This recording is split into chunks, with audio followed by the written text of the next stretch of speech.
Bismillahirrahmanirrahim. Assalamu alaikum, dear students. My name is Aisha, and I am your new teacher of ICT, Introduction to Computer and its Applications. तो dear students, हम start करते हैं कि computer होता क्या है। सबसे पहले हमें समझने की ज़रूरत है कि कंप्यूटर क्या होता है, इसके पार्ट्स क्या हैं, कंप्यूटर काम कैसे करता है। तो हम स्टार्ट करते हैं कि कंप्यूटर की मेन डेफिनेशन क्या है। Computer is an electronic machine which take the data from user, convert it into the output and store it for further use. Computer ने डाटा इन यूज़र से ही लेना है, हमने ही उसको डाटा देना है। हम जो इनपुट देंगे वो हमारे इनपुट के मुताबिक काम करेगा। जो इंस्ट्रक्शंस हम देंगे उसके मुताबिक कंप्यूटर काम करेगा। ख़ुद से कंप्यूटर कुछ नहीं कर सकता। कंप्यूटर का काम है यूज़र से इनपुट लेना, उसको प्रोसेस करना, उसको स्टोर करना और यूज़र को इन्फॉर्मेशन शो करवा देना। तो नेक्स्ट है कंप्यूटर की टू मेन कैटेगरीज़। कंप्यूटर की टू मेन कैटेगरीज़ हैं hardware and the software. Any physical part of the computer is called hardware. Physical part में जिसको हम टच कर सकते हैं अपनी फिंगर्स के साथ, वो हमारा है हार्डवेयर। जैसे कंप्यूटर का मॉनिटर है, प्रिंटर है, कीबोर्ड है, माउस है, ये तमाम हार्डवेयर चीज़ें हैं जिसको हम छू सकते हैं। उसके बाद आता है software. A set of instructions given to the computer to perform any specific task is called a software. Software means तमाम एप्लीकेशंस, ऑपरेटिंग सिस्टम जो भी हमारे कंप्यूटर को चलाने में मदद देते हैं वो उसका सॉफ्टवेयर है, जिसको हम छू नहीं सकते, हम सिर्फ उसको देख सकते हैं। जैसे कि हार्डवेयर की टाइप्स हैं मैंने आपको बताई हैं, उसमें है एक कंप्यूटर का केस जिसको हम छू सकते हैं। इसके बाद है CPU, monitor, keyboard, disk, hard disk, memory जैसे रैम, स्पीकर एंड प्रिंटर। इसी तरह हार्डवेयर की जिस तरह सो मेनी टाइप्स हैं, इस तरह सॉफ्टवेयर की 3 टाइप्स हैं। उसमें एक आता है system software, application and utility software. System software हमारे पास होता है, हमारे पास ऑपरेटिंग सिस्टम हमारा ऑपरेटिंग सिस्टम, जैसे हम ऑपरेटिंग सिस्टम यूज़ करते हैं माइक्रोसॉफ्ट विंडोज़ यूज़ करते हैं। उससे पहले लिनक्स यूज़ होता था, यूनिक्स यूज़ होता था। वो सारे थे हमारे पास सिस्टम सॉफ्टवेयर्स। एप्लीकेशन सॉफ्टवेयर में डिफरेंस है कि एक छोटी सी एप्लीकेशन जो हमारे फॉर एग्ज़ाम्पल हमारे मोबाइल में हमारी कोई भी एक ऐप है, कोई भी ऐप गेमिंग ऐप हो सकती है, वो एडिटर हो सकता है, स्क्रीन रिकॉर्डर हो सकता है। ये तमाम हमारी एप्लीकेशन सॉफ्टवेयर की एग्जांपल्स में आती हैं। इसी तरह कंप्यूटर की एप्लीकेशन सॉफ्टवेयर की एग्जांपल्स हैं जो हम आगे चलकर डिस्कस करेंगे। इसी तरह एक थर्ड टाइप है, उसका नाम है यूटिलिटी सॉफ्टवेयर। तो सिस्टम सॉफ्टवेयर की डेफिनेशन है कि system software are used to control all the components of computer system. System software basically हमारे कंप्यूटर को हैंडल करता है। ये उसी का मास्टर होता है जो हमारे कंप्यूटर के तमाम काम को, तमाम ऑपरेशंस को हैंडल करता है। ये यूज़र और हार्डवेयर के दरमियान एक इंटरफेस के तौर पर काम करता है। कंप्यूटर को कंट्रोल करना, कंप्यूटर कैसे काम करता है, किस तरीके से काम करता है, ये सारा हमारा ऑपरेटिंग सिस्टम हैंडल करता है। जैसे माइक्रोसॉफ्ट विंडो है, हम कंप्यूटर में एक विंडो इंस्टॉल करते हैं और वो विंडो ही हमारे तमाम काम करती है। और अगर विंडो ना हो तो हमारा कंप्यूटर नहीं चलता। ना तो हम सिर्फ हार्डवेयर से काम चला सकते हैं, ना ही हम सिर्फ सॉफ्टवेयर से काम चला सकते हैं। इन दोनों का एक साथ होना ज़रूरी होता है। अगर विंडो ना हो तो हमारा कंप्यूटर भी किसी काम का नहीं, और अगर हार्डवेयर ना हो तो हमारी विंडो भी किसी काम की नहीं होती। इसी तरह इन दोनों का एक साथ काम करना ज़रूरी होता है। और इन दोनों को, सॉफ्टवेयर और हार्डवेयर का इंटरफेस, हमारे पास एक ऑपरेटिंग सिस्टम ही हमें इंटरफेस प्रोवाइड करता है कि हम कैसे कंप्यूटर के साथ इंटरेक्ट करेंगे, how we interact with the computer. ये तमाम काम हमारा सिस्टम सॉफ्टवेयर प्रोवाइड करता है। नेक्स्ट है हमारे पास एग्जांपल है हमारी एप्लीकेशन सॉफ्टवेयर की। एप्लीकेशन सॉफ्टवेयर इज़ यूज्ड और design for the specific purpose for the user. मैंने आपको पहले भी बताया, एक एग्जांपल दी थी कि मोबाइल के अंदर तमाम एप्लीकेशन वो उसकी एप्लीकेशन सॉफ्टवेयर होती हैं। इसी तरह हमारे कंप्यूटर, हमारे लैपटॉप्स के अंदर भी डिफरेंट एप्लीकेशन सॉफ्टवेयर छोटे छोटे मौजूद होते हैं। उसमें से हमारे पास एक MS पेंट है, MS वर्ड है, एक्सेल है, एक्सेस है, डेटाबेस है, पावर पॉइंट है, गेम है, और भी कोई फ़ोटोशॉप, कोरल ड्रा, इल्यूस्ट्रेटर, ये तमाम उसके एप्लीकेशन सॉफ्टवेयर हैं जो छोटे छोटे सॉफ्टवेयर हैं, हम खुद बाद में इंस्टॉल करते हैं। थर्ड टाइप है utility software. Utility software basically है कि अगर हमारे कंप्यूटर में कोई प्रॉब्लम आ जाए, कोई एरर आ जाए, कोई बग आ जाए, उसको रिमूव कैसे करते हैं। फॉर एग्ज़ाम्पल हमारे पास एक वायरस है जिसे हम कहते हैं हमारे कंप्यूटर में वायरस आ गया, हमारा कंप्यूटर ख़राब हो गया है, तो ये वायरस को कैसे रिमूव करना है, इस प्रॉब्लम्स को हमने सॉल्व कैसे करना है, उसके लिए हमारे पास एंटीवायरस सॉफ्टवेयर मौजूद होता है। अगर हमारा डाटा लॉस्ट हो जाए, हम फॉर एग्ज़ाम्पल हम काम कर जल्दबाजी में हम कोई फ़ाइल डिलीट कर देते हैं जिसमें हमारा बहुत सारा डाटा, कीमती डाटा पड़ा होता है, हम अपनी फ़ाइल डिलीट कर देते हैं, लेकिन उस डाटा को हम रिकवर कैसे करते हैं उसके लिए भी ढेर सारे रिकवरी सॉफ्टवेयर मौजूद होते हैं। उन रिकवरी सॉफ्टवेयर्स को हम यूटिलिटी सॉफ्टवेयर कहते हैं। यहाँ पर कोई 4-5 एग्जांपल्स हैं, उनमें से हैं antivirus, security software, backup utility, data recovery and Windows.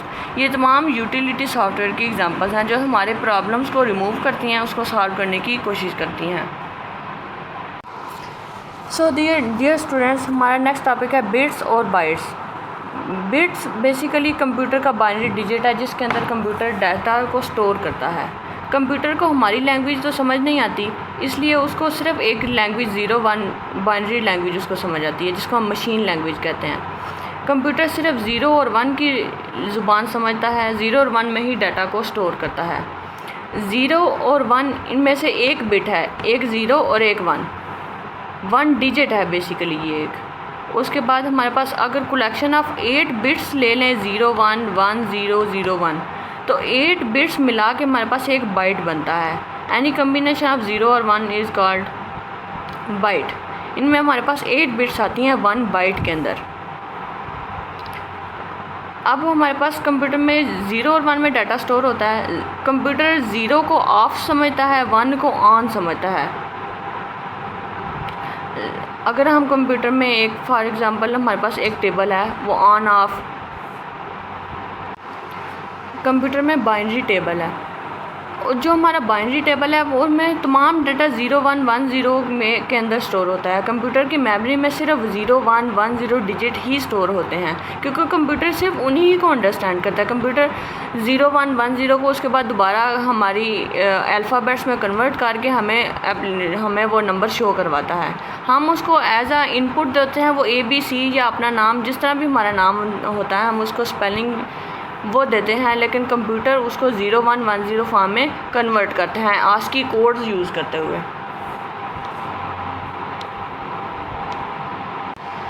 For example हम कंप्यूटर में 25 नंबर ऐड करते हैं, वो उसकी बाइनरी फॉर्म बनाएगा 25 की फॉर एग्ज़ाम्पल ये लिखी है 0 0 1 1 1 0 0 1। ये तमाम उसकी 25 की ही बाइनरी फॉर्म है। इसी फॉर्म में ही कंप्यूटर डाटा स्टोर करता है। और इस तरह नेक्स्ट है लेटर A का बिट्स में कन्वर्ट करना, उसका ASCII कोड है 0 1 0 0 0 0 एंड 1। कंप्यूटर हमारे पास तमाम अल्फ़ाबेट्स को ASCII कोड्स में कन्वर्ट करके हमारे पास डाटा को कंप्यूटर के अंदर स्टोर करता है। जिस तरह हमारे पास ये A की बाइनरी फॉर्म इसने दिखाई है, इसी तरह B की बाइनरी फॉर्म अलग होती है, C की अलग।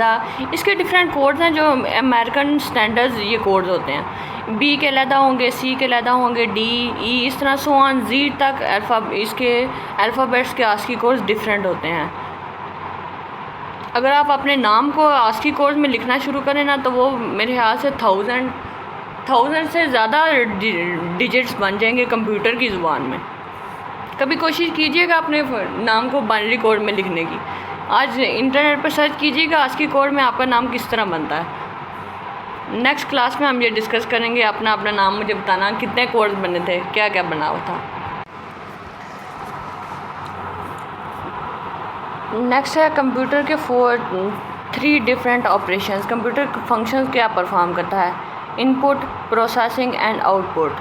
कंप्यूटर को इनपुट देते हैं, उसका CPU उसकी प्रोसेसिंग करता है, उसके बाद उसको आउटपुट कन्वर्ट करके हमें स्क्रीन पर शो करवा देता है या प्रिंट फॉर्म में हमें प्रिंटर के थ्रू हमें इन आउटपुट प्रोवाइड कर देता है। फॉर एग्ज़ाम्पल अगर एक ह्यूमन की एग्ज़ाम्पल लें तो ह्यूमन अपने आई के ज़रिए एक डाटा को देखता है, उसका ब्रेन उसको प्रोसेस करता है और दिमाग उसको अंडरस्टैंड करने के बाद, उसको स्टोर करने के बाद हमें आउटपुट देता है। फॉर एग्ज़ाम्पल अगर हम एक टीवी देख रहे हैं तो वो हम एक इनपुट ले रहे हैं, हम आँख सिर्फ देखने का काम कर रही है टीवी को, उसको समझने का, उस टीवी में क्या हो रहा है, उस तमाम सीन को अंडरस्टैंड हमारा ब्रेन करता है। तो वो कंप्यूटर का ब्रेन CPU होता है, CPU ही तमाम सीन को अंडरस्टैंड करता है। जो डाटा हम उसको देते हैं उसको प्रोसेस करना, उसको अंडरस्टैंड करना CPU का काम होता है। जिस तरह हमारे दिमाग का काम होता है उसकी प्रोसेसिंग करना। उसके बाद हम उस सीन को समझ पाते हैं कि इसके अंदर हो क्या रहा है। बिल्कुल इसी तरह प्रोसेसिंग का काम कंप्यूटर में CPU का काम होता है।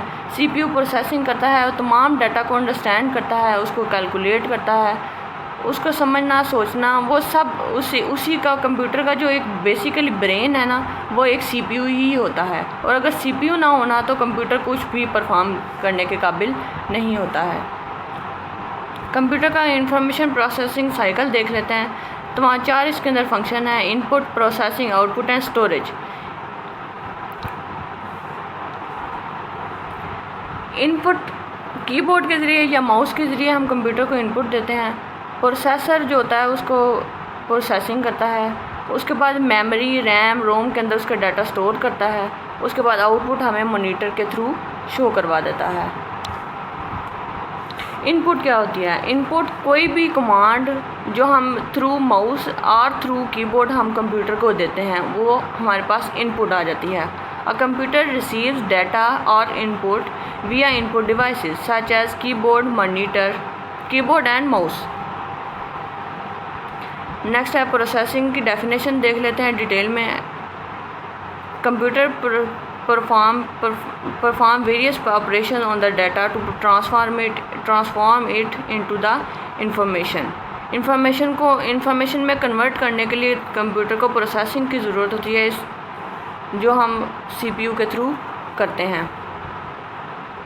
उसके बाद है आउटपुट क्या होती है? प्रोसेसिंग करने के बाद डाटा जिस फॉर्म में हमें इंफॉर्मेशन शो कराता है उसको हम आउटपुट कहते हैं। उसके ऊपर जितने भी कैलकुलेशन परफॉर्म करता है उसके बाद आउटपुट हमें मॉनिटर पे स्क्रीन पे हमें शो करवा देता है। वैसे तो हमें प्रोसेसिंग हमें नज़र नहीं आ रही थी कि कंप्यूटर प्रोसेसिंग क्या परफॉर्म कर रहा है। हम बेसिकली इसको इनपुट देते हैं, वो आउटपुट की फॉर्म में हमें शो करवा देता है, लेकिन प्रोसेसिंग उसके बैक एंड पर होती है जो CPU करता है। उसके बाद स्टोरेज का काम मेमोरी का होता है। Computer store the result of the processing operations in a storage devices such as hard disk, RAM, ROM, ये इसकी एग्जांपल्स हैं। ये पिक्चर हमें डिटेल में एक्सप्लेन करी है कि हमारे पास इनपुट क्या होती है। इनपुट एक रॉ फैक्ट्स एंड फिगर्स होती हैं। कोई भी डाटा किसी भी पर्सन का, किसी भी थिंग का, किसी चीज़, किसी के बारे में भी जो रॉ फैक्ट्स हैं ना, वो उसका डाटा होते हैं। जैसे एक नोटबुक है, उसका साइज़ लिखा है, एक इरेज़र है, उसका साइज़ है, पेंसिल है, स्टेपलर है, ये सब इंचेस में उसके साइज़ दिए हुए हैं। ये हमारे पास रॉ फैक्ट्स एंड फिगर्स हैं जिसको कोई भी जैसे कंप्यूटर अंडरस्टैंड नहीं कर सकता कि इसके अंदर इसको क्या करना है। ये सिर्फ एक डाटा है किस्म का, इसके ऊपर कोई कैलकुलेशन, किसी किस्म की प्रोसेसिंग परफॉर्म नहीं हुई। उसके बाद प्रोसेसिंग में हमारा ये रियल लाइफ एग्जांपल है कि हमने प्रोसेसिंग में काम क्या होता है, ऐड्स करना, ऑर्गेनाइज करना, उसके बाद टोटल उसका सम अप करना उस डाटा को। तो डियर स्टूडेंट्स, प्रोसेसिंग के बाद कंप्यूटर डाटा को अपने स्टोरेज डिवाइस लाइक मेमोरी के अंदर सेव कर देता है। जो भी हम कैलकुलेशन उसके ऊपर परफॉर्म करते हैं उसके बाद वो उसके ऊपर सेव कर देता है। उसके बाद उसे ऑर्गेनाइज्ड फॉर्म के तौर पर हमें शो करवाता है। हमने उसका डाटा दे दिया, रॉ फैक्ट्स एंड फिगर्स, एक किस्म का बिखरा हुआ डाटा हम उसको प्रोवाइड करते हैं। कंप्यूटर उसको ऑर्गेनाइज करके एक टेबुलर फॉर्म में, एक टेबल की फॉर्म में, ऑर्गेनाइज्ड फॉर्म में हमें शो करवाता है, जिसको हम आउटपुट कहते हैं। कंप्यूटर की एक डेफिनेशन हमें यहाँ से मिलती है कि कंप्यूटर हमारे डाटा को एक्सेप्ट करता है, प्रोसेस करता है, give the result after processing, हमें प्रोसेसिंग के बाद रिज़ल्ट परफॉर्म करता है और हमारे प्रोसेस डाटा को स्टोर करता है।